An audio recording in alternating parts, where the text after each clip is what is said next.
And joining us now with his analysis is the Head of Intelligence with the Australian Strategic Policy Institute, Chris Taylor. Chris, good afternoon. Thank you so much for joining us.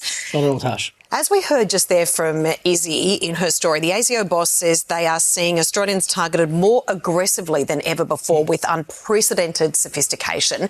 How concerned should we be about this? I think Australians should be concerned.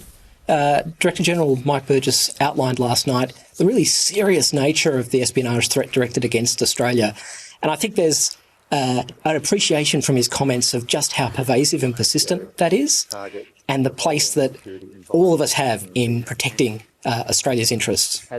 You make a great point there, Chris, about all of us have a role to protect our interests. The ASIO boss flagged that public servants were boasting online about working in national security community. How concerning is that? And should we all, regardless of whether we're a public servant or not, be careful of where we're sharing our personal information? I think that's right. I think it's important to protect sensitive information. It doesn't have to be information that's actually got a classification at the top. It doesn't have to be held in a safe.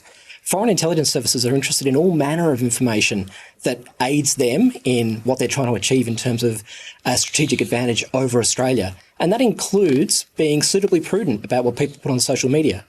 Now, in regards to where these threats may be coming from, Mr Burgess confirmed that Australia had expelled a number of undeclared Russian intelligence officers in 2022, but he also flagged concerns about China and Iran. Where do you think the biggest threats are coming from at the moment? I think the three that he names are the biggest threats from an espionage perspective for Australia, particularly Russia and China.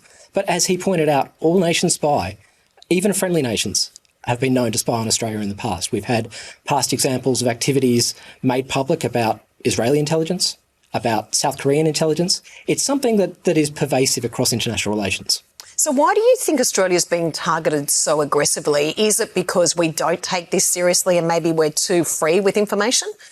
There might be a little bit about that, but I think it's also reflective of the fact that Australia's position in kind of international competition and contest has actually come to the fore. Unlike in the Cold War, we're actually kind of at the forefront of where history is being made in the Indo-Pacific. And that makes Australia, particularly when you can take into consideration things like AUKUS, at the centre of people's attention. We appreciate your thoughts this afternoon, Chris. Thanks so much for joining us. Thank you.